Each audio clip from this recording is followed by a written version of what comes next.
साहेब की जय। बोलिए सदगुरु विवेक साहेब की जय। आज हम लोग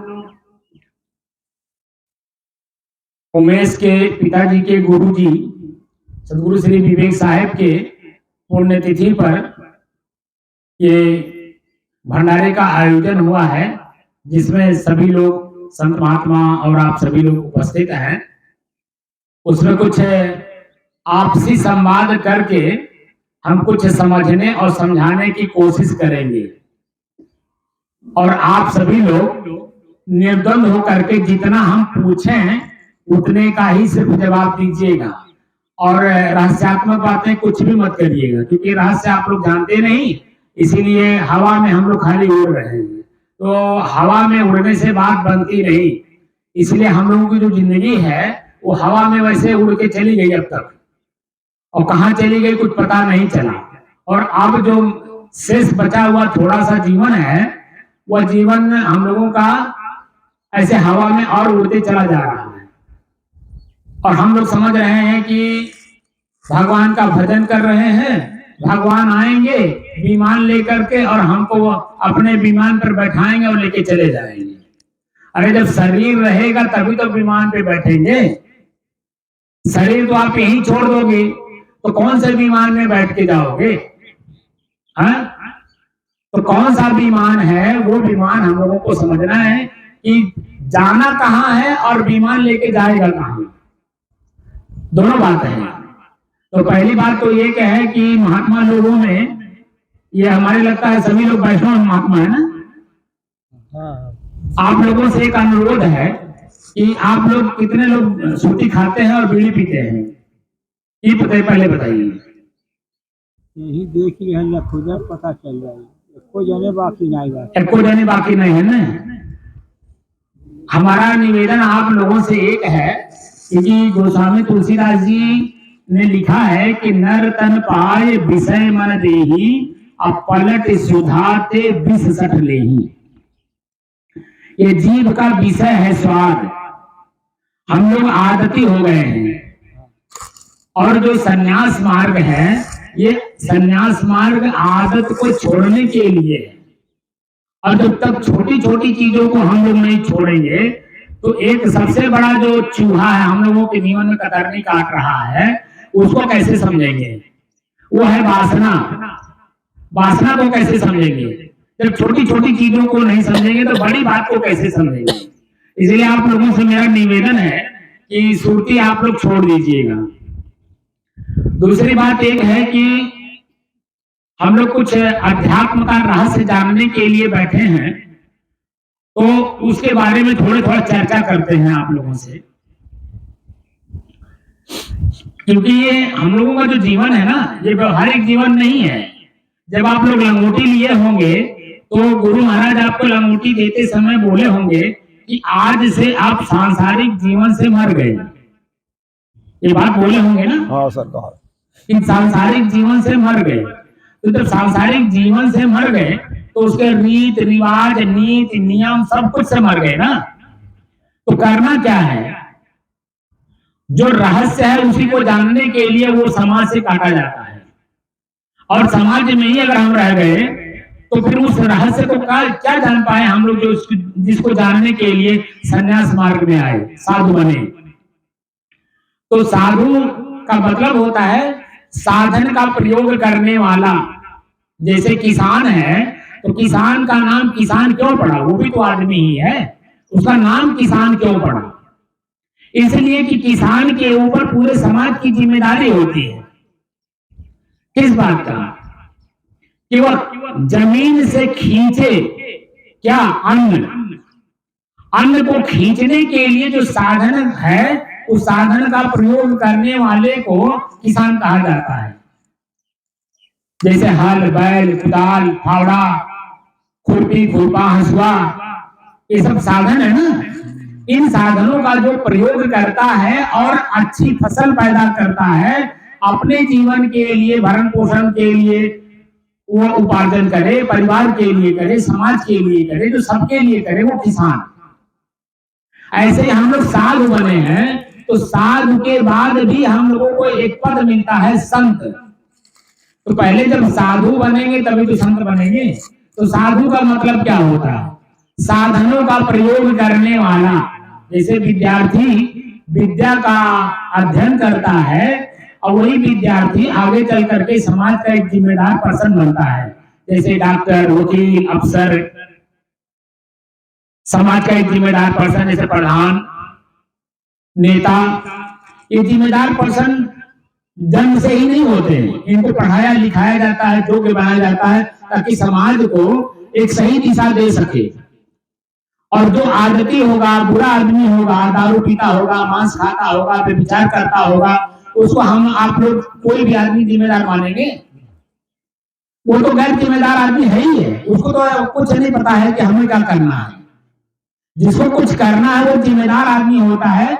हम लोग उसी को जिम्मेदारी देते हैं जिसके बारे में हम लोग जानते हैं कि ये व्यक्ति बहुत अच्छा है, ये दारू नहीं पीता है, मांस नहीं खाता है, कहीं लड़ाई झगड़ा नहीं करता है, कहीं व्यभिचार नहीं करता है, कहीं चोरी डकैती नहीं डालता है, ये साफ सुथरा आदमी है और सबके हित में काम करता है, इसलिए हम उसे जिम्मेदारी देते हैं। हम खुद भी एक जिम्मेदारी लेते हैं अपने परिवार का, समाज का, और दूसरे लोग जो जिम्मेदारी लेने के लिए तैयार हैं उनको पहले परखा जाता है, पहले परख लिया जाता है। परखने के बाद जब वो खरा उतरता है तब हम लोग जिम्मेदारी लेते हैं, चाहे वो ग्राम पंचायत का हो, चाहे क्षेत्र पंचायत का हो, चाहे जिले जवार का हो, वो किसी का भी हो। ऐसे ही जो संत लोग होते हैं, संत को एक जिम्मेदारी दी गई है समाज के तरफ से कि वह पहले अपने आप को साफ सुथरा करें और वो जहां बैठे, जैसे बैठे, जिस रूप में रहें, लोग उनका अनुकरण करें। और जब हम लोग भी उन्हीं की तरह का खान पान में रहेंगे, उन्हीं के रहन सहन में रहेंगे, एकांत सेवन नहीं करेंगे, अपने जीव को, जो 9 हाथ की जीव बढ़ गई है, इसको भी अगर हम अपने बस में नहीं कर पाए तो बता दीजिए कि फिर समाज हमसे क्या शिक्षा लेगा? कुछ नहीं। अभी सुबह कोई चाय पिला रहा था, मैं वहां बैठा था, तो कह रहे थे कि दुकान पे जो गिलास मिलता है वो बड़ा लूज होता है, पकड़ने में नहीं आता है। हाँ वही कालेसर का। हाँ सही है। और यहाँ जो गिलास है वो टाइट है। तो जब आप दुकान पे बैठेंगे और चाय पियेंगे और यहाँ आएंगे तो बिना माजे अगर गिलास में आपको चाय दे दिया जाए तो आप पियेंगे? यहाँ तो कहेंगे नहीं, माल धो करके लाओ। तो वही पब्लिक जो देखी हुई है आपको चाय पीते हुए, तो क्या कहेगी? उसके मन में क्या भावना आएगी? इसलिए हम लोगों को अपने जीव को अपने बस में करना होता है। वो किसी भी प्रकार की आदत अगर हम लोगों के जीवन में है तो जीवन उसको अपने जीवन से निकालना होता है। सबसे बड़ा मेहनत है हमारी 5 इंद्रियां, आंख, कान, नाक, जीभ, लिंग, इनको अपने बस में कैसे करें। ये जो दाढ़ी रखाया जाता है, गेरुआ वस्त्र पहना जाता है, भभूति रमाई जाती है, अपने शरीर में लगाई भी जाती है, वो क्यों? कभी इसके बारे में आप लोगों ने अध्ययन करने की कोशिश नहीं की होगी। खड़ाऊ क्यों पहनते हैं? इसलिए कि हम लोग संसार के जो आकर्षण है उससे अपने आप को बचाने के लिए, क्योंकि ये माया बड़ी विडंबना वाली है ना, वो आकर्षण में फंसा देती है।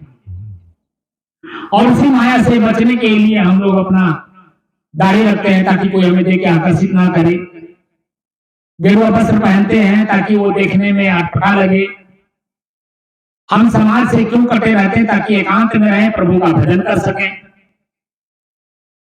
ये सब चीजें इसीलिए बनाई गई थी ताकि जो है हम अपने जीवन को संवार सकें। अब तक तो हम लोगों ने जीवन को जिया वो मन माफिक जिया, जैसे मन कहा वैसा हम लोगों ने जिया।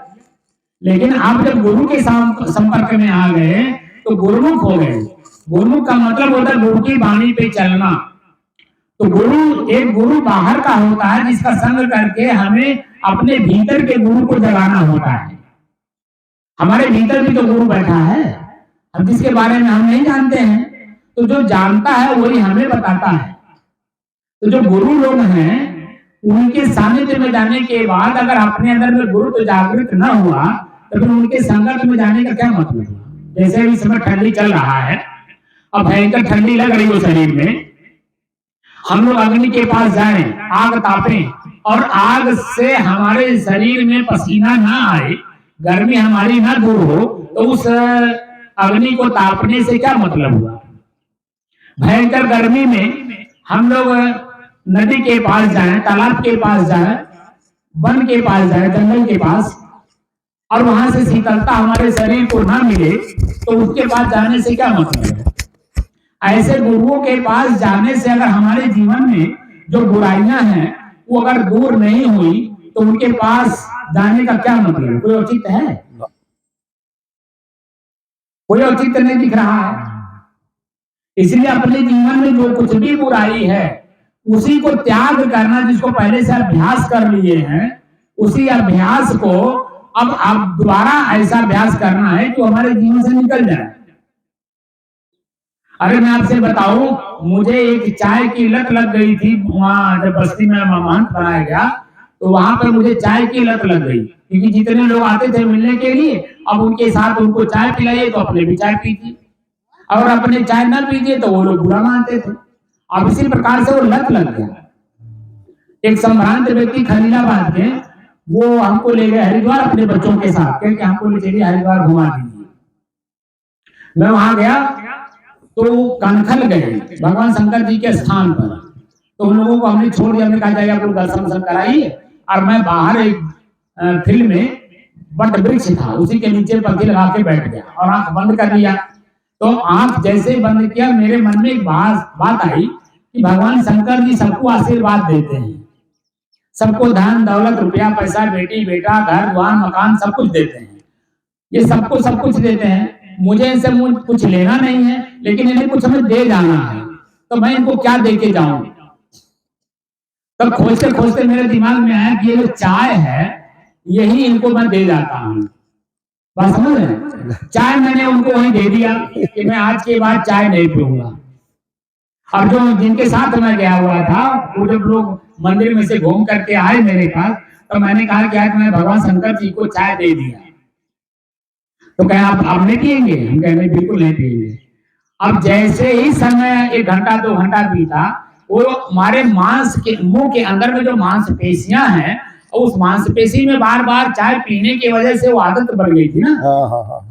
अब जैसे 2 घंटा बीता, चाय को देखा तो अब वो मुंह के अंदर में खुजली होने लगी और मन के अंदर में चाय की चाहना होने लगी। तो फिर मैंने चाय पी ली, मंगा करके चाय पी लिया। तो जो जिसके साथ में गया हुआ था उनको जो मैं कह दिया था, मैंने तो चाय छोड़ दिया, तो वो बल्कि मेरा मजाक भी उड़ाया। हमने कहा कोई बात नहीं, अब जो आदत लग गई है बार बार के अभ्यास से, अब ये एक बैग छूटेगा नहीं, इसको भी आदत में आ गया ना, तो इसको हमें छोड़ना है, धीरे धीरे छोड़ना। आपसे बताएं, उसी चाय को छोड़ने में मुझे 1 साल लग गया। अब आप बताइए साल भर। अभी मैं आपसे तत्काल कहूं तो सूटी छोड़ दीजिए, तो कोई 20 साल से खा रहा होगा, कोई 25 साल से खा रहा होगा, कोई उम्र के हिसाब से, कोई 10 साल से खा रहा होगा, कोई 5 साल से खा रहा होगा। अब अचानक हम मांगे तो कैसे दे देंगे? ना पैसा का तो अचानक नहीं, उसको धीरे धीरे दिमाग में रखिए कि ये बुरी चीज है, तो वो निश्चित है कि आज नहीं तो कल नहीं तो परसों छूट ही जाएगा। लेकिन जब हम दिमाग में रखेंगे नहीं वो बुरा चीज है, तो छूटेगा कैसे? ना छूटेगा। जब एक छोटी सी चीज नहीं छूटेगा, तो जो हम मोक्ष चाहते हैं, मोक्ष कैसे मिलेगा? मोक्ष कोई स्थान नहीं कि जहां जा करके आप बैठ जाएंगे मोक्ष मिल गया। अरे मोह कितने प्रकार का हम लोगों ने किया है, कुछ मालूम है? सबसे पहला मोह तो अपने शरीर का ही है। हम अपने शरीर में आसक्त हैं, और अपने शरीर की आसक्ति को त्याग करने के लिए, मेहनत करने के लिए हम लोग संन्यास धारण किए। तो कहां कहां आसक्ति है? आंख की आसक्ति है, कान की आसक्ति है, जीभ की आसक्ति है। तो मेरा एक प्रश्न है, अगर रहस्य को जानना चाहें तो आप लोग एक बात बताइए, ये जो शरीर है, ये शरीर ही मैं हूं या ये शरीर मेरा है? 2 में से एक बताइएगा। आप लोग भी बताइएगा और नजदीक आ जाइए। कोई भी बता सकता है, क्योंकि यहां सबको मेहनत करना है। क्यों मत बताइए? आप बताइए, ये शरीर मैं हूं कि मेरा? नहीं, आप भी बताइए। मैं हूँ, मेरा है, हाँ, मेरा है। ऐसे शरीर आपका उधर जरा कैमरा उधर घुमाओ। हाँ, आप बोलिए। शरीर मेरा है। हाँ, ठीक है। और आप लोग बताइए, कोई बता सकती हैं आप लोग? कैमरा घुमाओ भाई उधर। शरीर मेरा नहीं है। अरे मैं जितना पूछूं तो नहीं बताओ, मेरा है कि मैं हूं, तो दो में से एक बताना है। तीसरा शब्द आप लोग जानते नहीं हो तो क्यों बोलते हो बिना मतलब का? मैं दो में से एक बोल रहा हूं, दो में से एक बताइए, ये शरीर ही मैं हूं या ये शरीर मेरा है?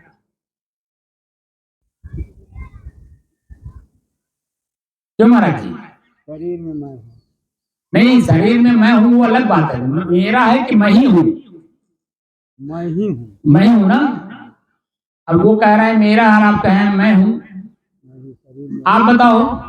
शरीर मेरा है। हाँ? हमारा है। हाँ? सर हमारा है। रुका भाई, मैं शरीर पूछ रहा हूँ, ये शरीर ही मैं हूं कि मेरा है? ये दो में से एक बताना है। मेरा है, मेरा। आप बताओ महात्मा जी, ये शरीर ही मैं हूं कि मेरा है? मेरा है।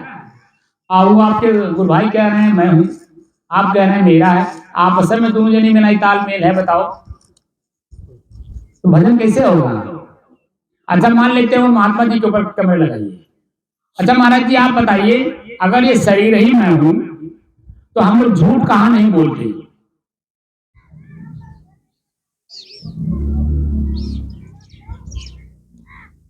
आप ही से प्रश्न हो रहा, क्योंकि आपने ही मैं कहा है, तो मैंने कहा कि आप इससे पहले चर्चा करिए। लोग तो मेरा मेरा चिल्ला रहे हैं, ये लोग अज्ञानी लोग, इनको पता नहीं है। आपको जानकारी है तो बताइए कि हम झूठ कहां नहीं बोलते?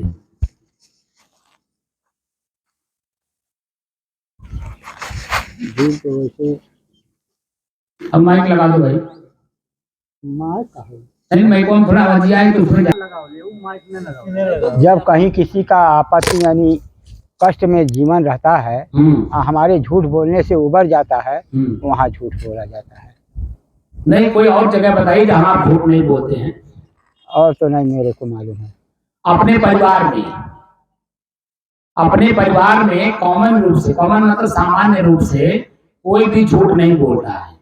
जैसे आपके सर में दर्द हो तो आप क्या बोलते हैं? मैं सर में दर्द हो रहा हूँ, हाँ, कि मेरे सर में दर्द हो रहा है? मेरे सर में दर्द हो रहा है। मेरे सर में दर्द हो रहा है ना, तब कैसे आप कहें कि मैं शरीर हूं?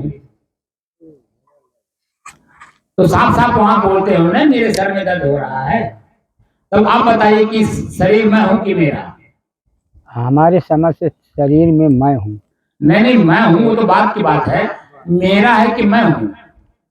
तो आपको यहाँ तो साफ साफ मालूम हो रहा है ना कि शरीर मेरा है। शरीर में मैं हूँ, शरीर मेरा तो नहीं है। अरे मेरा ही है, हमारा शरीर में। आप जरा चाकू लाओ, उंगली काटोगे तो वो चिल्लाए कहेंगे मेरा उंगली क्यों काट रहे हो? साफ साफ कहेंगे कि मेरा उंगली क्यों काट रहे हो? काटिए, नहीं कहेंगे ना? काटिए, काटिए। नहीं, कुछ बोलेंगे नहीं? नहीं, एकदम बिल्कुल नहीं बोलेंगे? नहीं इतना बोलेंगे। सहनशील है? हाँ, नहीं तो आपकी उंगली हम काट के आप करेंगे? काट के देख लीजिए। नहीं, हम काट के करेंगे क्या? हम तो खाली रहस्य समझने की बात कर रहे हैं। अब जहाँ नहीं पहुँच है, वही तो मैं इसीलिए कह रहा हूँ, पहुंच नहीं है तो इसलिए पहुंच बनाने के लिए तो हम लोग बैठे हैं। और जब दर्शाइएगा तो आओ दिया संतो जाएगा। मेला कीजिए। हम लोगों में क्या होता है, आओ संतो मेला कीजिए, खाली हो तो हमसे लीजिए और भरा हो तो हमको दीजिए। खाली है, भरने के लिए आए। हाँ, इसीलिए तो हम लोग भर रहे हैं आपस में बैठ के, ताकि ये लोग भी सुन करके कुछ राह से जान लें। जैसे शरीर मेरा है, वास्तव में शरीर मेरा है। तो जब शरीर मेरा है तो शरीर के अंग किसके हैं, जरा आप बताओ। उधर लगाओ कैमरा। शरीर मेरा है तो शरीर के अंग भी मेरे हैं। शरीर के अंग भी मेरे हैं, पक्का है ना? आंख किसके हैं? आंख मेरे हैं। यही आंख आपसे कुछ मांगता है, आपको समझ में आता है? लेने के लिए नहीं, आपकी आंख, जैसे आपने कहा है आंख मेरा है, तो आपकी आंख आपसे कुछ मांगती है, आपको कुछ पता है? ये पूछ रहा हूं। जैसे जब से जगते हो और सोने से पहले तक लगातार इस आंख का प्रयोग करते हो, तो लगातार देखने से बीच बीच में आंख कलबलाती है, खुजलाती है, दर्द करती है, तो क्या मांग रही है? कुछ, वही तो उसका इशारा है। वो अपने से बोल तो पाएगी नहीं, लेकिन आपको इशारा कर रही है। तो क्या इशारे को आप समझते हैं? आराम। तो क्या आप आराम देते हैं? नहीं, तो जब मांग रही हो तब की बात हो रहा है। तो उस समय में नहीं देंगे तो आप गाड़ी चलाते हो, और जो एक्सीडेंट हो रहा है वही तो नींद में, जब लगातार देखने से आंख के पीछे जो बारीक बारीक नसें हैं, वो बारीक बारीक नसों में से खून जल जाता है, थकान महसूस करती है, तो नींद आने लगता है। और जब नींद आता है तभी तो हमें कुछ का कुछ दिखाई देता है। ये तो समझ में आ ही रहा है। तो उस समय में हमें सब काम छोड़ करके इसकी जो आवश्यक चीज है उसको दे देना चाहिए। हर आदमी को कम से कम 2 घंटे के बाद 10 मिनट के लिए अपने आंख को बंद कर लेना चाहिए, क्योंकि आंख मेरा है, मैं तो हूं नहीं। तो जब मेरा चीज है, जैसे आप सभी लोग मेरे हो, हम लगातार आप लोगों से कामें कराएं तो पैर थकेगा तो बैठोगे कि नहीं बैठोगे? तो हमें बुरा लगेगा, क्यों बैठे हो? हाँ, बुरा लगेगा कि नहीं लगेगा? लेकिन हमें भी समझना चाहिए कि जैसे मेरा शरीर है ऐसे उनका भी शरीर है। तो जैसे मुझे दर्द होता है, पीड़ा होती है, वैसे उनको भी हो रहा होगा। तो जहां हम दोनों की बुद्धि एक होगी, समझ एक होगी, वहां कोई बुराई आएगा। लेकिन जहां समझ एक नहीं होगी वहां बुराई आ जाएगी, क्योंकि मैं आपसे काम लेना चाहता हूं, मैं कह रहा हूं मैं तुमको पैसा दे रहा हूं, हमारा काम करो, तो आप कितना काम करोगे? तो वहां मानवता को सर्वसार करने वाली बात आ जाती है, कि तू मैं की बात आ जाती है। तो आंख जब हमारी कुछ मांग रही है तो उसको समय से आप नहीं देंगे तो ये आंख आपसे धोखा दे देगी। ये जो बूढ़े बुजुर्ग लोग हैं, इनके आंख की रोशनी इतनी जल्दी क्यों जाती है? महात्माओं को देख लीजिए, जो ब्रह्मचर्य पालन किए हैं बचपन से लेकर के, और वो 90 साल 100 साल की अवस्था तक भी उनके आंख की रोशनी नहीं जाती है, वो अपने से खुद देख करके पढ़ते हैं।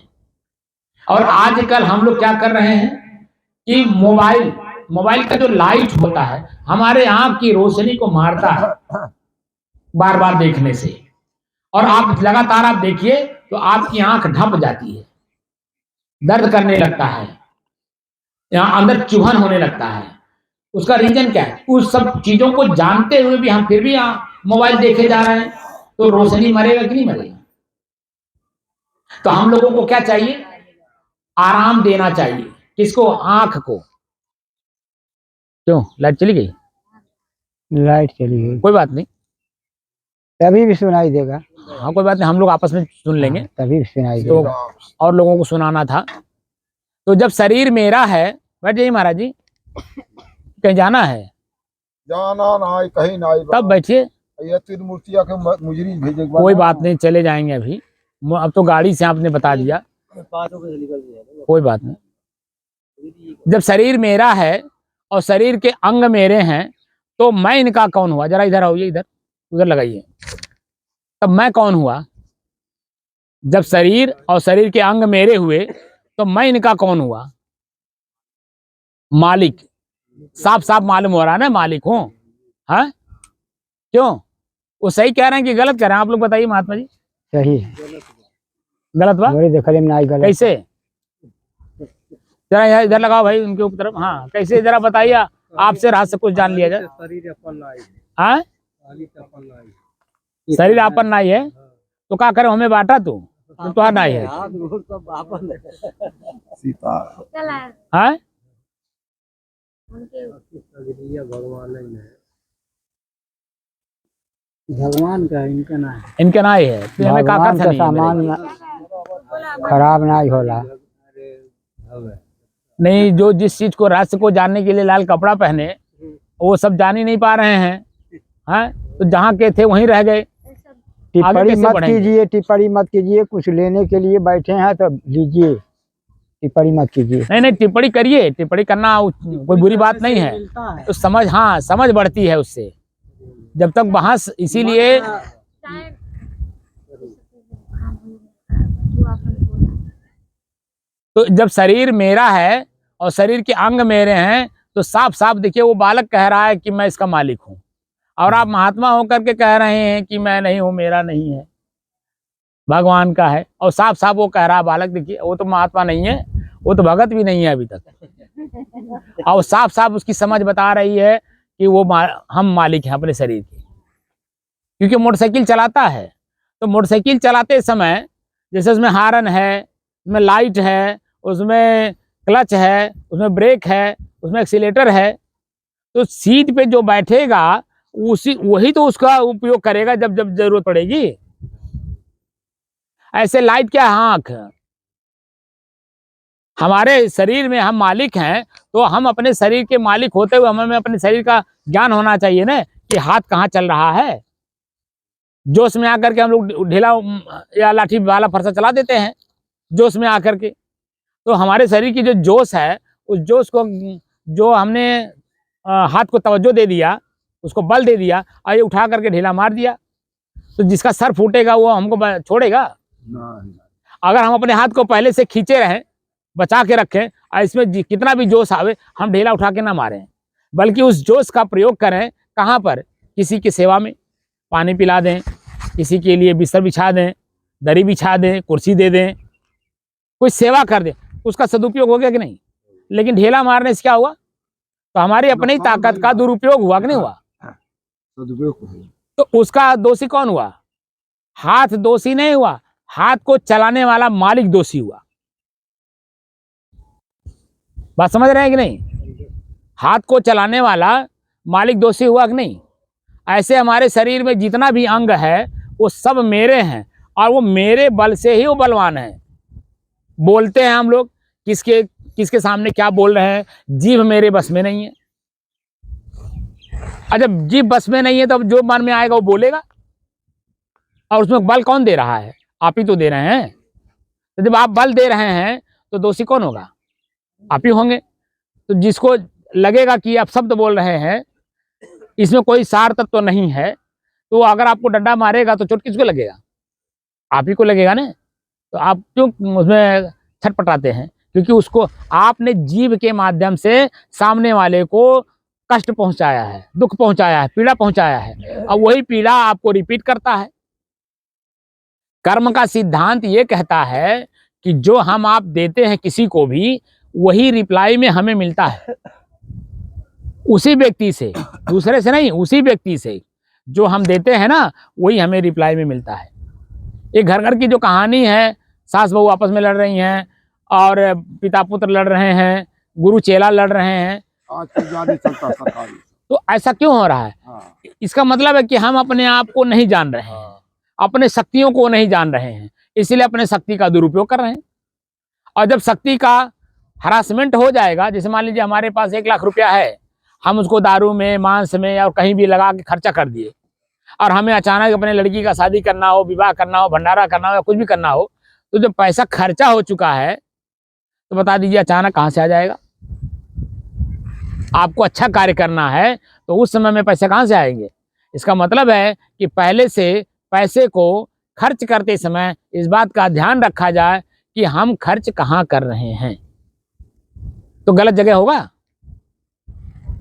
क्यों, तब तो गलत जगह नहीं होगा।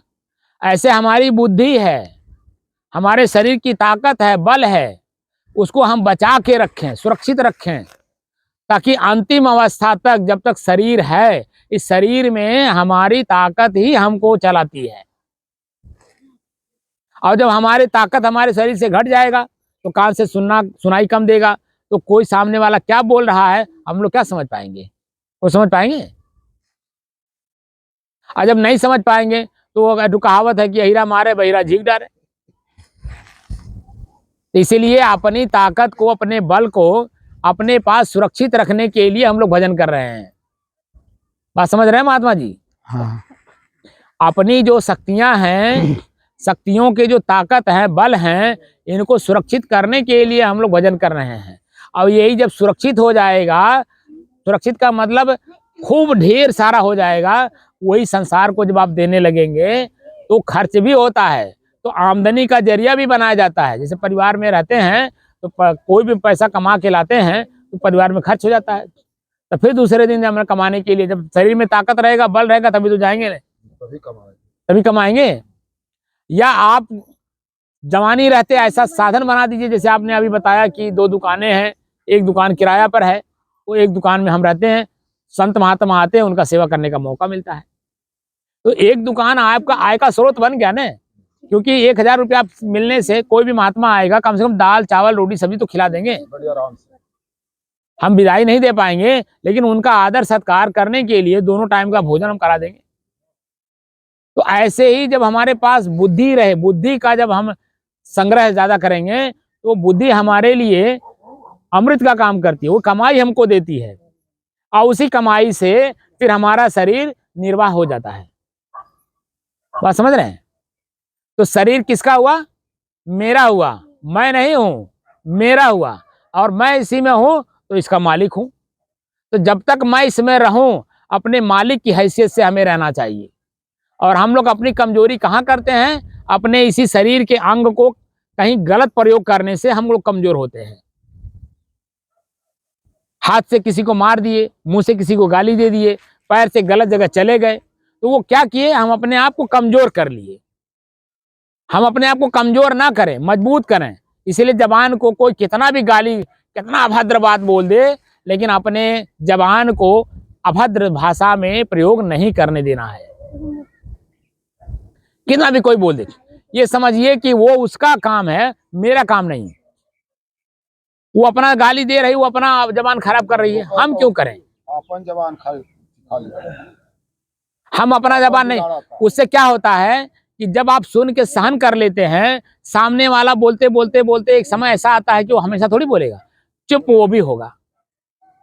कितना सुनेगा, कितना बोलेगा? आप खूब सुनिए, सुनने में कोई खर्चा नहीं है। अब उसके लिए भी मैं अभी बता दूंगा कि भीतर से सुनिए ही मत। जैसे भीतर से नहीं सुनेंगे तो बोलते रहे, हमारा कान कितना भी कोई बोले हमारा कान सुनेगा, लेकिन भीतर हम नहीं लेंगे। तो भीतर से जो हम हैं, हम अपने उसकी वाणी के जगह पे हम दूसरे की वाणी को याद कर ले, कोई अच्छे आदमी का चिंतन कर लें, किसी अच्छे आदमी का रूप देख लें, तो उससे क्या होगा? उसकी आवाज कान में आते हुए भी हमें सुनाई नहीं देगा। और वो कितना बोली, क्या बोली, कैसे बोली, हमें कोई पता नहीं है। वो जब बोल करके चुप हो जाएगी या चुप हो जाएगा, तो उसके अंदर में एक चेतना जागृत होता है, अरे मैं तो बहुत ज्यादा बोल गया, और वो बेचारे जन में हमारे सामने कुछ नहीं बोले हैं। तो उसके अंदर में देखा हो एक चेतना जागृत होती है, तो आपको अपना वो पूज्य मानने लगता है। भाई वो उनके अंदर में इतनी क्षमता कहाँ से आई, उस हमने क्या क्या बोला हमें खुद नहीं पता।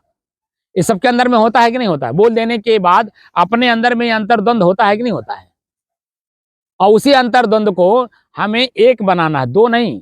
हमारे अंदर में दो वृत्तियां आपस में बातचीत करती हैं, और उसी में से कंफर्म करना कि मेरी आवाज कौन सी है और प्रकृति की आवाज कौन सी है। और प्रकृति की आवाज ही हमें दबा देती है, उसी में हम कंफ्यूज हो जाते हैं। और जब कंफ्यूज होते हैं तब क्या होता है? जो करने वाला काम है वो नहीं करते, जो नहीं करने वाला वो काम कर देते हैं। क्या है बंदगी, हम मुजरी जाएगा। हाँ आप लोग जा सकते हैं, भोजन कराओ भाई, बंद कर दीजिए।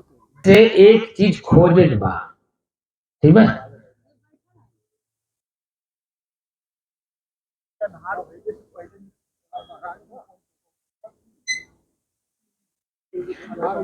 कुछ बोले कि चुप हो जाए हम?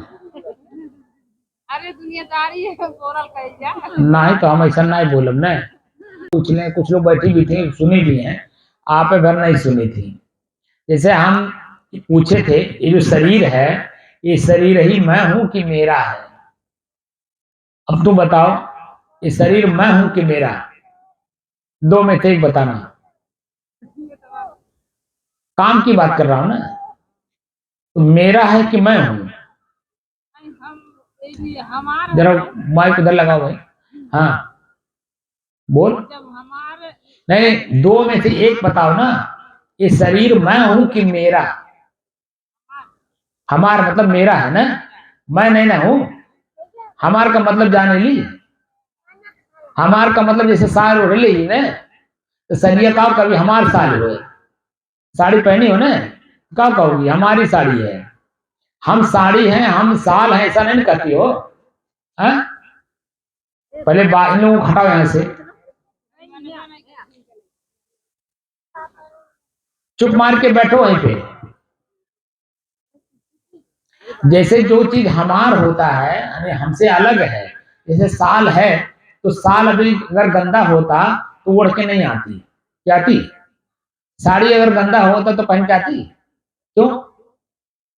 क्योंकि हमसे अलग है और हमारा आंख देख रहा है कि गंदा है, और गंदा है अगर हम ओढ़ करके या पहन करके जाएंगे तो लोग भी तो देखेंगे उसी आंख से, है? उसी आंख से न देखेंगे तो क्या कहेंगे? उसका साल गंदा है, इसका मतलब उसका विचार गंदा है, तभी तो जन्म अपने साल को या अपने साड़ी को साफ सुथरा करके नहीं आई है। ऐसे ये शरीर मेरा है, न कि मैं हूं। तो शरीर गंदा हो रहा हम लोगों को मालूम है, हम लोग खुद अपने शरीर को गंदा कर रहे हैं। जैसे जब शरीर हमार है तो शरीर में आंख भी तो हमार है, कान भी हमारा है, नाक भी हमारा है, मुंह भी हमारा है, जीभ भी हमारा है, हाथ भी हमारा, पैर भी हमारा, यानी पूरा शरीर हमारा है ना। तो क्या इस शरीर के जो आंख कान नाक है ये गलती कर रहे हैं, हम लोगों को मालूम है? नहीं नहीं, तुम नहीं कर रही हो, ये तुम्हारी आंख, तुम्हारा कान, तुम्हारा जीभ, तुम्हारा हाथ पैर कोई गलती करता है तो इनको तो पता नहीं है, पता तो इसके मालिक को होगा ना। जैसे तुम इसके मालिक हो, अपने शरीर के तुम मालिक हो, तो गलती तुम्हारा हाथ कर रहा है, तुम्हें मालूम है? ये पूछ रहा हूं। जैसे किसी बच्चे को डंडा उठा के मारती हो तो डंडा उठा के मारते समय तुम्हारा हाथ गलती कर रहा है ना, मारने का काम कर रहा है। मारने का मतलब कष्ट देना, भले वो नासमझी का काम कर रहा हो, कुछ भी हो, तुमको समझ में आ रहा है कि वो गलत कर रहा है, लेकिन तुम्हारा हाथ जो डंडा उठा लिया वो गलती कर रहा है ना, उसको कैसे सुधारेंगे? डंडा न उठाना, अपने हाथ को अपने बस में रखना, ये तुम्हारे गलती का सुधार है। जीभ हमार है, मान लीजिए कोई अपने जीभ से किसी को तुम्ही को गाली दे रहा हो, वो अपने जबान को गंदा कर रहा ना, लेकिन उसकी जब रिप्लाई तुम करोगी उसी के भाषा में तो वो तो गलती कर ही रही है, अब तुम भी गलती करो तो उसमें तुम्हारे में क्या अंतर रह जाएगा? तो अंतर ढूंढने के लिए अपने जीव को अपने बस में रखना। तब कोई कितनों गाली दे, हमारा जवान हमारे मुंह से गाली नहीं निकालेगा ना, क्योंकि हम अपने जीव को अपने बस में किए हैं।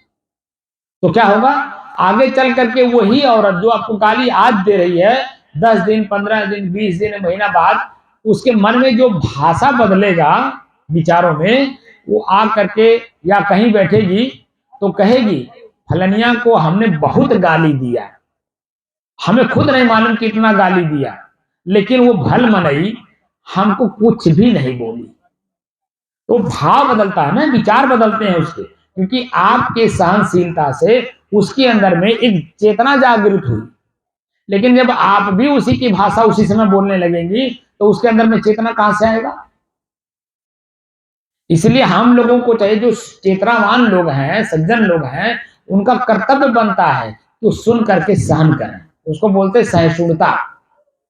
मनुष्य के अंदर में अगर सहिष्णुता नहीं है तो वो गलती पे गलती करेगा, और जब गलती पे गलती करेगा तो क्या होगा, अपना जीवन खुद हम नरक बना रहे हैं, क्योंकि हमको लोग अच्छा कभी नहीं कहेंगे क्योंकि हम गलती पे गलती कर रहे हैं।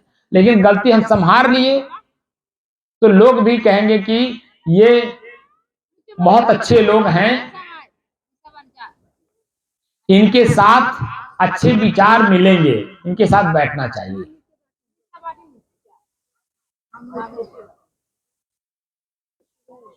तो ये जो जबान है, जबान मेरा है ना, मैं तो हूं नहीं।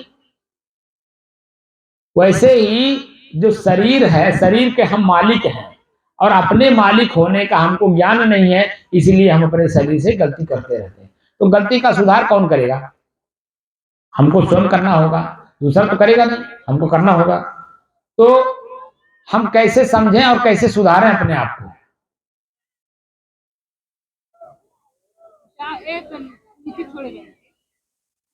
आप बताओ, अपने घर में भगवान का फोटो लगाई हो कि नहीं? लगा है ना? तो किस किस भगवान का फोटो लगा रखी हो? देवता नहीं, भगवान की बात कर रहा हूँ। भगवान और देवता अलग अलग हैं। कौन कौन से भगवान का? शंकर जी के, विष्णु जी के और कृष्ण जी के, हनुमान जी के। तो वो जो फोटो होगा, फोटो में उनका शरीर ही तो होगा कि कुछ और है? फोटो जो होगा, फोटो किसका बनता है? शरीर का ही ना। तो मेरा एक प्रश्न है जो आप लोग समझने का प्रयास करना कि भगवान और ईश्वर में कुछ अंतर है कि नहीं? कुछ अंतर है कि नहीं? मैंने दोनों एक क्या हो, ये है ना? क्यों? आपको क्या समझ में आता है? हाँ नहीं, मैं इसलिए पूछ रहा हूँ, उसमें गंभीरता है क्योंकि आप लोगों को नहीं मालूम है, तो हमारा काम है बता दें, जानकारी देना। ज्ञान का मतलब जानकारी देना। और जब जानकारी हो जाता है किसी चीज का, तब हम उनके साथ वैसा व्यवहार करते हैं। और जब व्यवहार वैसा करते हैं तभी तो खुश होकर के हमारे घर से जाते हैं, और तभी जहां वो जाएंगे वो आपकी प्रशंसा करेंगे। लेकिन अब जब नहीं जान रहे हैं तो व्यवहार करेंगे, तो वो जहां जाएंगे कहीं, हे बाबू फलाने क्या गए ललित, हमें पहचान नहीं थे। तो क्या जब आप पहचानेंगे नहीं तो किसी को अपने घर पे बैठाएंगी? कभी नहीं बैठाएंगी। लेकिन जब पहचान रही हैं तो बिस्तर भी लगाएंगी, पानी भी पिलाएंगी, भोजन भी कराएंगे, उनसे बातें भी अच्छा करेंगी, क्योंकि वो आपके उसी क्रिया का जहां जाएंगे उसी का वर्णन करेंगे कि फलाने के यहाँ गए थे, उनकी पतो बहुत अच्छी है, उनकी बेटी बहुत अच्छी है ना? क्योंकि वर्णन करेंगे, जहां जाएंगे वहां आप एक कृति का वो वर्णन करते हैं जो कार्य कब करती है। तो भगवान और ईश्वर में कोई अंतर नहीं है, ये पूरा हमारे समाज के लोग जानते हैं, और हम आप सभी लोग जानते थे पहले यही, हम यही बात जानते थे कि भगवान और ईश्वर में कोई अंतर नहीं है। लेकिन जब हम साधु बने, जब खोज करने लगे, तब मुझे पता चला कि भगवान और ईश्वर एक के नाई है, दुई हो। समझू ना? तो आज आपको बता रहा हूं कि भगवान आपके शरीर को कहते हैं, जो आपका शरीर है यही भगवान है। अब यहाँ आप लोग प्रश्न कर सकती हो कि ये जो बड़े बड़े विद्वान, बड़े बड़े पंडित जी लोग, या शास्त्र में हमारे गीता, रामायण, भागवत, उपनिषद सब में लिखा भगवान कोई है, कोई शक्ति है जो पूरे सृष्टि को चला रहा है, बहुत ताकतवर है, तमाम बातें। लेकिन जब हम लोग खोज करते हैं कहां से, जैसे मान लीजिए जो मकान है, मकान ऊपर से खाली दिख रहा है ना, मकान की खोज होती है कि मकान मजबूत कहां से है। तो देखा जाता है कि नींव, पहले जो पहला ईंट होता है उसको नींव बोलते हैं। नींव जब मजबूत होता है तब मकान भी मजबूत होता है, और जब नींव मजबूत नहीं रहेगा तो मकान कहीं मजबूत होगा? तो हम लोगों का जो नींव है ना अध्यात्म का, वो है ऋग्वेद। बहुत पुराना, 10,500 वर्ष पहले ऋग्वेद को लिखा गया था। तो उस ऋग्वेद में दो बातें लिखी हुई है, जड़ चेतन, भगवान ईश्वर, प्रकृति और पुरुष, दो चीजें लिखी हुई है। उसी का पूरा गाथा आगे चल करके गाया गया है, उसी के बारे में जानकारी प्राप्त किया गया। जो जितना जानकारी प्राप्त किया वो उतना उसने लिखा। लेकिन मूल रूप से दो ही चीज है, एक शरीर, एक मैं। तो शरीर मेरा भगवान है। तो मेरा शरीर भगवान कैसे, ये प्रश्न होगा कि नहीं होगा? तो भगवान और ईश्वर दोनों हिंदी के शब्द हैं, और शब्द में जब अक्षर, बिंदी, मात्रा कुछ बदलता है तो उसके अर्थ, भाव, क्रिया सब बदल जाते हैं। तो जब हिंदी के शब्द हैं, तो जब शब्द में अंतर है तो उसके भाव, अर्थ, क्रिया में अंतर नहीं होगा? स्वयं होगा। तो हमारे शरीर को भगवान कहते हैं। तो हमारे शरीर को भगवान क्यों कहते हैं? क्योंकि हमारा शरीर पंच प्रकृति है।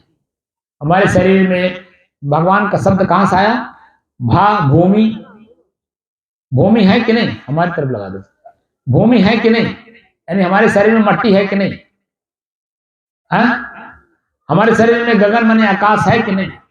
हमारे शरीर में हवा है कि नहीं? हमारे शरीर में अग्नि है कि नहीं? तो पंच प्रकृति को भगवान कहते हैं, जो हमारा आपका शरीर है। बात समझ में आया कि नहीं? अब ईश्वर किसे कहते हैं? ईश्वर हमारे श्वास को कहते हैं। हमारे और शरीर के बीच में जो जोड़ने का काम करता है, वो जोड़ने का काम हमारा श्वास करता है। आप लोग अनुभवी हो, काफी उम्र दराज हो, आप बताओ, भोजन बिना हम लोग कई कई दिन रह लेते हैं, पानी बिना भी हम लोग दिन दिन भर भी रह लेते हैं, लेकिन क्या श्वास के बिना हम 1 मिनट भी रह पाएंगे? शरीर छूट जाएगा कि नहीं? नाक को ऐसे खाली दबा दिया जाए और श्वास न अंदर जा पावे, तो देखिए छटपटाहट होती है, नहीं होती है? भीतर से छटपटाहट होती है। तो हमारे और शरीर के बीच में जो जोड़ने का काम करता है, वो हमारा श्वास है। यही है भगवान और ईश्वर। अब इन्हीं दोनों को पढ़ना है। हमारे शरीर में क्रोध कैसे उत्पन्न होता है? जैसे मान लो कोई गाली दे रहा है तो क्रोध अपने आप उत्पन्न हो जाता है, उत्पन्न नहीं करना होता है, क्रोध अपने आप उत्पन्न हो जाता है। तो अपने क्रोध को हम शांत कैसे करें? क्योंकि जब क्रोध को शांत नहीं करेंगे तो गलतियां होती हैं। मुंह से आप बोल देंगे, हाथ से कुछ चला देंगे, हाथ से मतलब डंडा चल गया, लाठी चल गया, कुछ भी चल गया, चल जाता है ना, क्योंकि हमारा शरीर हमारे बस में नहीं है। तो और शरीर का ही अंग है हमारा हाथ। तो क्रोध उत्पन्न हुआ क्योंकि उसने अपशब्द कहा, कान ने सुना, और कान सुन करके पीछे भेज दिया यहां मस्तिष्क में। अब मस्तिष्क ने तुरंत चिंतन कर लिया, हमको अपशब्द कह रहा है, यानी हमको एक दूषित भाषा का प्रयोग कर रहा है हमारे साथ। उसी समय में क्रोध उत्पन्न होता है, और उसी समय में अगर अपने क्रोध को हम अपने बस में कर लें और उसको अपशब्द ना हम कहें, डंडा ना मारे, तो थोड़ी देर बोल बोल करके अपने वो चुप हो जाएगा कि नहीं? अरे 1 घंटा के बाद तो चुप होगा ही। बस खाली 1 घंटे तक अपने मन को अपने अंदर में शांत करके स्थिर कर लेना। वो बोल ले, कुछ भी बोल जाए, लेकिन हम अपने अंदर में उसके बात को सुने जरूर, लेकिन उसके प्रत्युत्तर ना दें किसी भी तरह से, चाहे मुंह से बोल के, चाहे हाथ से मार के, कोई प्रत्युत्तर ना दें। बल्कि वहां पे क्या करना चाहिए? 2 काम करना चाहिए। या तो अपना जो काम हम कर रहे हो, व्यवहार कर, हम उसमें मन को लगा दें, या अगर भीतर से कुछ गीत अगर आपने याद किया हो, चाहे व्यवहारिक ही गीत हो, चाहे शादी विवाह वाला हो, चाहे भगवान का हो, किसी का भी हो, अगर गीत कुछ भी याद किए हैं, उसी गीत को अंदर से गुनगुनाने लगो। समझ रही? अगर भीतर से हम गीत को गुनगुनाएंगे तो मन हमारा कान पे नहीं जाएगा कि वो क्या बोल रही है, तो हमारा मन हमारे शब्द पे जाएगा कि हम क्या गुनगुना रहे हैं। तो उस गुनगुनाने में हमारा मन जब उसमें लीन हो जाएगा तो उसकी बात को सुनेगा, क्योंकि मन तो एक है, एक जगह लगेगा। अब कहां लगाना चाहती हो? या तो उसके बात को सुनने में, या तो अपने गीत में। अगर अपने गीत में लगा देंगे तो उसकी बात हम नहीं सुनेंगे, तो मेरे मन में किसी प्रकार का दूषित भावना नहीं आएगा। क्या आएगा? नहीं आएगा ना। तो फिर हाथ चलेगा, मुंह चलेगा, तो फिर वो अपना कुछ भी बोल जाए, बोल करके वो 1 घंटे 1.5 घंटे के बाद तो शांत होगी ही होगी, किसी भी तरह से शांत होगी, वो तो अपने आप शांत हो जाएगी। लेकिन आपसे गलती नहीं होगा। जब आपसे गलती नहीं होगा तो वो गलती जो करता है ना, बाद में जब मन शांत होता तो अपने पश्चाताप होता है। ये हम सभी के साथ जुड़ा हुआ। हम भी कभी गलती करते हैं और सामने वाला कुछ नहीं बोला तो हमारा ही मन कहता है, क्यों आपने ऐसा कहा? सामने वाला तो बड़ा सीधा आदमी है, आपने क्यों कह दिया? वो पश्चाताप होता है। इसका मतलब है कि दोबारा हम किसी के साथ ऐसा व्यवहार ना करें। एक बार हो गया कोई बात नहीं है, लेकिन दोबारा ना होने पाए, इस पे सतर्क रहना, उसी को बोलते हैं चेतना। जैसे आप लोग अंधेरे में जाती हैं तो अंधेरे में जाते वक्त आंख से कुछ दिखता है, नहीं दिखाई देता ना, लेकिन हाथ में जब टार्च ले लेती हैं तब तो सब कुछ जैसा है वैसे दिखाई देता है, क्योंकि टार्च है। ऐसे ही ज्ञान का मतलब जानकारी, और जानकारी का मतलब होता है टार्च यानी प्रकाश, उसको बोलते हैं चेतना। महात्मा बुद्ध एक बहुत बड़े महात्मा हुए और उन्होंने लिखा कि अप दीपो भव। अप माने स्वयं, दीप माने प्रकाश, माने अपना प्रकाश आप स्वयं बनो। तो अपना प्रकाश स्वयं कैसे बना जाएगा? और कबीर साहब कहते हैं कि अंतर ज्योति, ज्योति माने प्रकाश होता है, दीपक उसको कहते हैं। तो अपने घर में, हमारा शरीर एक घर है, हम इसी में हैं, तो उसमें ज्योति जगाइए, प्रकाश करिए। तो जब प्रकाश के नीचे कुछ देखा जाता है, वो जो वस्तु है वो जैसे है वैसे ही दिखता है। लेकिन जब प्रकाश नहीं होता है तो कुछ का कुछ दिखाई देता है। तो हमारे अंदर में चेतना है, तो अपनी चेतना को हम भीतर से जगाएं, उसको कहते हैं तर्क। किसी भी चीज को देखिए अपने मन में कहता क्या है, कौन है, कहां से आया है, इसी को तर्क कहते हैं और इसी को चेतना कहते हैं। तो जैसे मान लीजिए हाथ एक बार चल गया, किसी के ऊपर मार दिए, किसी बच्चे को मार दिए या किसी को मार दिए, तो अपने हाथ पर प्रश्न करिए कि हाथ हमारा क्यों चला। तो अपने अंदर से आवाज आएगा उसने ऐसे कहा, उसने ऐसे गलती किया। तो फिर अपने अंदर में जब आप बार बार प्रश्न करने लगेंगे तो अंत में जाकर के आपको अपना ही प्रश्न आपको दोषी दिखा देगा। वो तो गलती कर ही रहा है तो आप क्यों गलती कर दीजिए? अपने अंदर में कहता है ना, स्वयं कहता है, भीतर से आवाज निकलती है कि वो तो गलती कर ही दिया, वो तो स्पष्ट दिख रहा है, लेकिन आप क्यों गलती कर दी? इसका मतलब है कि आप भी उसी जैसे हो, जैसे वो नासमझ है वैसे आप भी नासमझ हो। तो फिर वहां से प्रश्न उठता है, तो फिर समझदार कैसे बने? अपने खुद अपने भीतर हम समझदार कैसे बने? तो समझदार बनने के लिए हमें सहिष्णुता का पालन करना होगा, जिसको और नीचे आकर के हमारे विद्वानों ने कहा सहनशील होना। सहिष्णुता का मतलब होता है सहनशील बनना। जितना ही हम सहनशील बनते हैं उतना ही हम गंभीर होते हैं, और जितने ही हम गंभीर होते हैं उतने ही समाज में हमारी पद प्रतिष्ठा बढ़ती है। और जितना ही हम जब चंचल होते हैं, किसी के बात का जवाब तुरंत दे देते हैं, उसको कहते हैं चंचल। और चंचल आदमी कहीं भी गलती ही गलती करता रहता है। वो कहीं गंभीर माना जाता है? कोई उसके पास सलाह लेने जाता है? सलाह लेने उसके पास जाया जाता है जो गंभीर होता है, जो समझदार होता है। और समझदार व्यक्ति ही गंभीर होता है, और गंभीर व्यक्ति ही समझदार होता है, और समझदार और गंभीर व्यक्ति ही सहनशील बनता है। और जो सहनशील होता है वही अपना जीवन पहले सार्थक करता है, और अपने जीवन को सार्थक करने के बाद फिर दूसरे को भी जब उसको मौका मिलता है तो दूसरे का भी जीवन वो सार्थक करता है। जैसे मास्टर, यहाँ बगल में स्कूल है, जो मास्टर अपने को आपको परिपक्व नहीं किया होगा पढ़ाई में, वो बच्चों के बीच में क्या पढ़ाएगा? जैसे डॉक्टर अपने आप को पहले डॉक्टरी में परिपक्व नहीं किया होगा तो दूसरे रोगी को कैसे ठीक करेगा? जैसे वकील है, खुद अपने आप में वकालत की जो परिभाषा है उसको नहीं जाने रहेगा तो जज के सामने में अपने मुवक्किल को कैसे बचाएगा?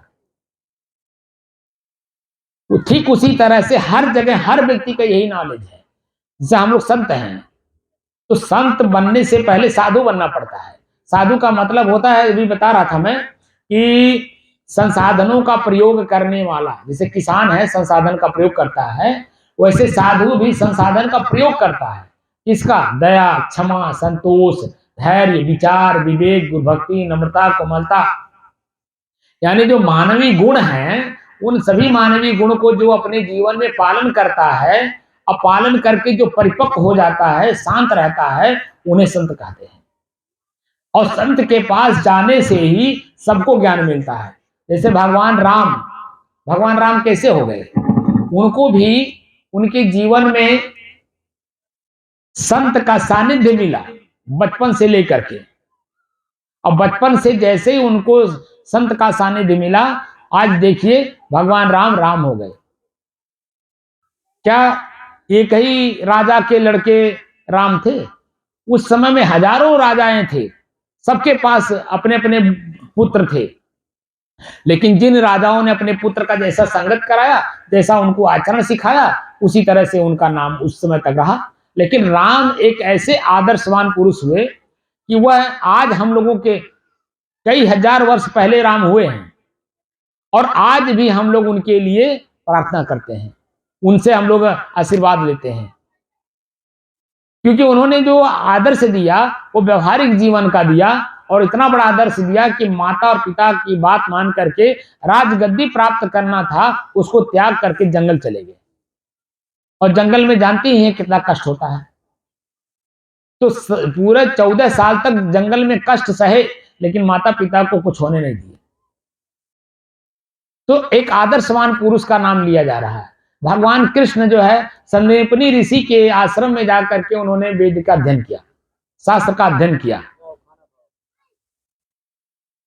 तो संदीपनी ऋषि के आश्रम में रह करके भगवान कृष्ण ने जो अध्ययन किया, आज जो है आप गीता उठा करके पढ़िए, अगर आप लोगों को जानकारी हो, संस्कृत में है, तो वो शरीर और शरीर के अंदर में जितनी भी चीजें हैं सब कदम अलग अलग करके वो बहुत चीजें दिखाते हैं। जैसे शीशा में हम अपने चेहरे को देखते हैं तो हमारे चेहरे पे क्या क्या चीज है सब स्पष्ट दिखता है कि नहीं, वैसे भीतर में उन्होंने इतना बड़ा ज्ञान दिया कि अपने आप को आप जान सकते हैं। तो संत के सानिध्य में रह करके ही उन लोगों ने इतनी बड़ी चीज दिया है। तो संत के पास जाने से ही हमें अपने आप का और समाज का और शरीर का, प्रकृति का ज्ञान होता है। और जब हम अपने आप को बचा लेते हैं, जैसे मान लीजिए आग जल रहा है और उंगली जो है हमारे आग में पड़ने वाला है और हम बचा लिए, तो जलने से बच गए कि नहीं? तो जलने से जब बच गए तो झलका नहीं पड़ेगा, दर्द नहीं देगा, पीड़ा नहीं देगा। तो हम उससे, जैसे हमारी उंगली पहले थी वैसे ही है ना, इसका मतलब है कि उससे आनंद मिल रहा है। लेकिन जब जल जाएंगे तब आनंद कहाँ रह जाएगा, तब तो पीड़ा आएगा ना। ऐसे किसी भी चीज का प्रयोग करते समय हमें अलग होकर के देखना चाहिए कि हम क्या कर रहे हैं, किस समय में किससे बात कर रहे हैं, कौन सा काम कर रहे हैं। भोजन करते समय भी हम लोग गलती कर देते हैं। जब स्वादिष्ट भोजन मिलने लगता है तो थोड़ा ज्यादा खा लेते हैं, तो पता चला कि अपच हो गया, गैस बन गया, बार बार लेटरिन लग रहा है। लेकिन वही कितना भी स्वादिष्ट भोजन हो और हम भोजन 4 रोटी का अगर भूख है, हमें 3 रोटी का भोजन करना चाहिए। तो शरीर हमारा खनखन रहता है, भारीपन नहीं लगता है। और किसी भी काम करने में, किसी भी काम को करते समय हमें आलस, जमुहाई, नींद या भारीपन नहीं लगेगा। हम किसी भी काम को आराम से कर लेंगे। लेकिन जब ज्यादा भोजन कर लेते हैं शरीर भारी हो जाता है, तो आलस आएगा, नींद आएगा, तो किसी काम को भी कैसे कर पाएंगे। तो कोई भी काम करते समय हमें अपने शरीर को ध्यान देना चाहिए कि हम किस अंग का प्रयोग कर रहे हैं, क्योंकि हम इसके मालिक हैं। और मालिक जो होता है, अच्छा करेगा तो भी उसी को मिलेगा और बुरा करेगा तो भी उसी को मिलेगा।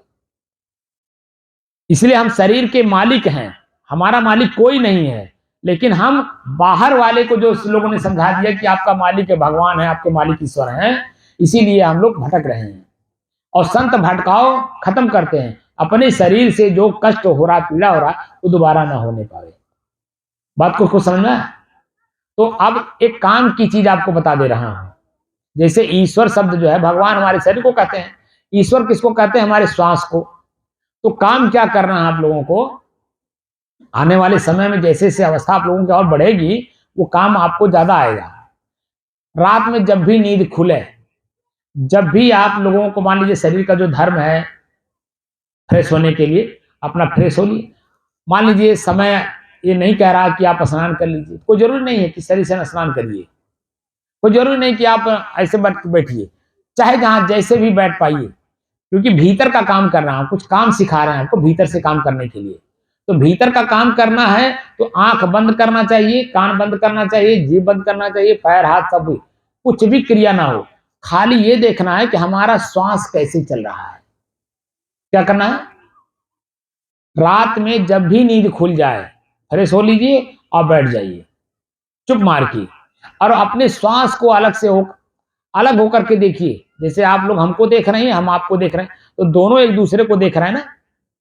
तो कोई गलती करेगा, अगर आप लोग गलती करेंगे तो हमको पता चलेगा कि गलती कर रही हैं, अगर हम गलती कर रहे होंगे तो आप लोगों को पता चल रहा होगा कि गलती कर रहे हैं।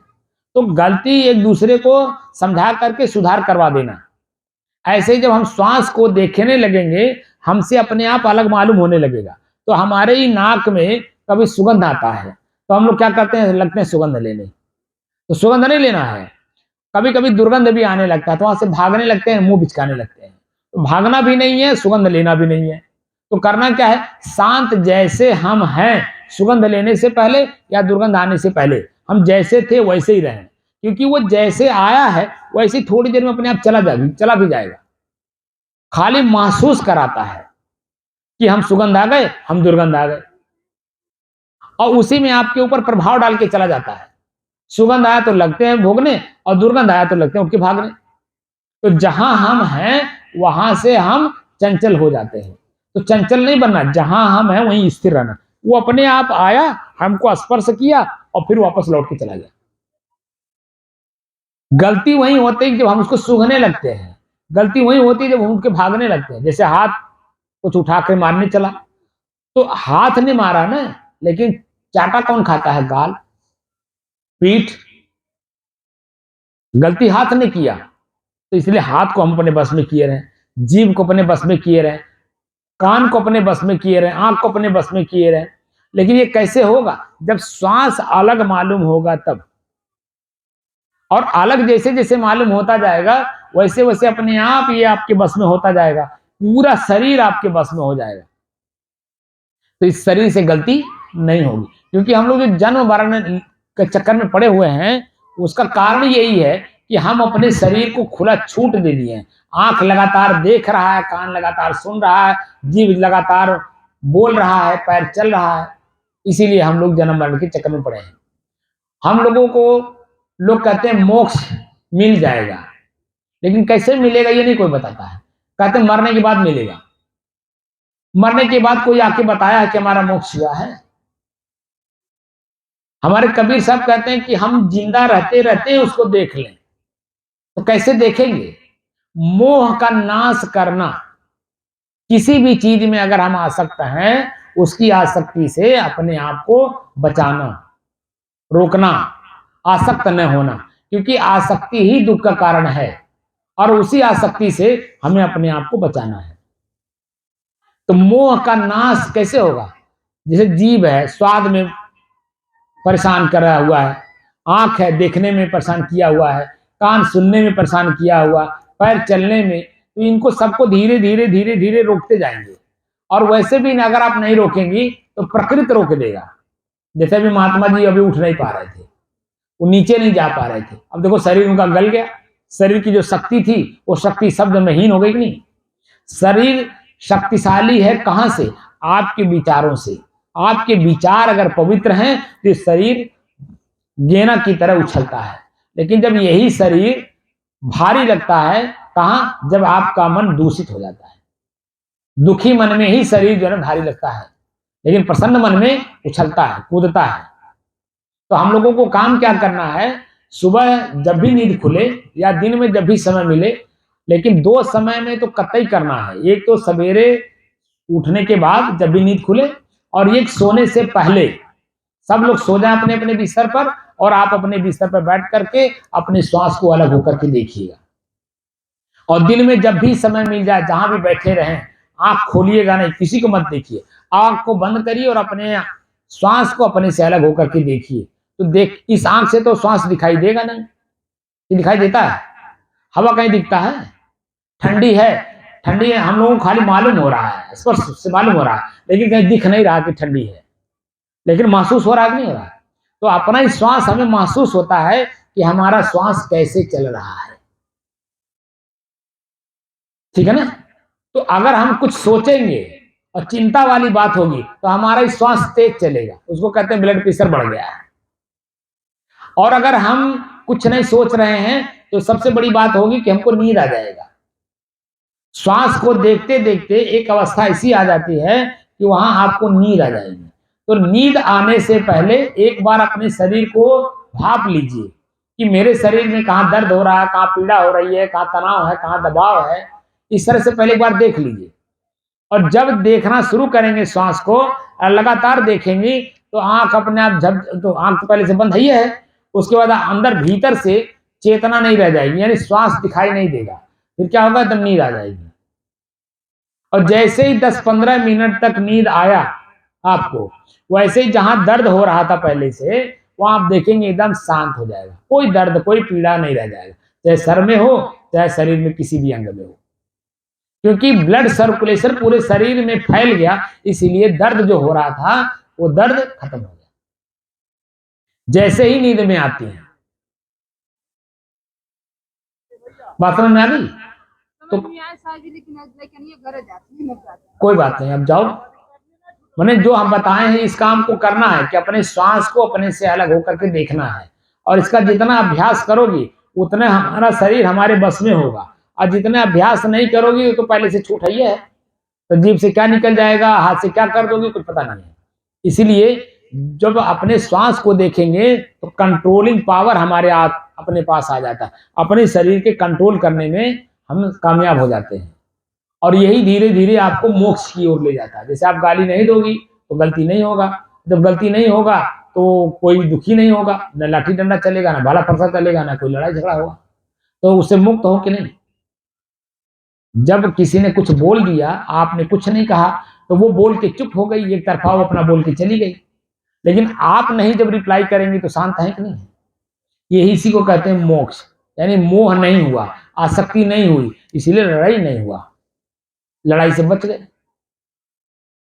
बात समझ में आया कि नहीं। अभी खाली एक छोटी सी बात बताया हूं, बहुत बहुत गंभीर बातें तो इसीलिए कि अचानक एक के दिन में हम क्या चीज, जैसे एक के दिन में किसी को ज्यादा खाना खिला देंगे तो कितना आपस नहीं हो जाता है। हाँ, इसीलिए ये सत्संग भी थोड़ा थोड़ा सुनना चाहिए और रोज सुनना चाहिए।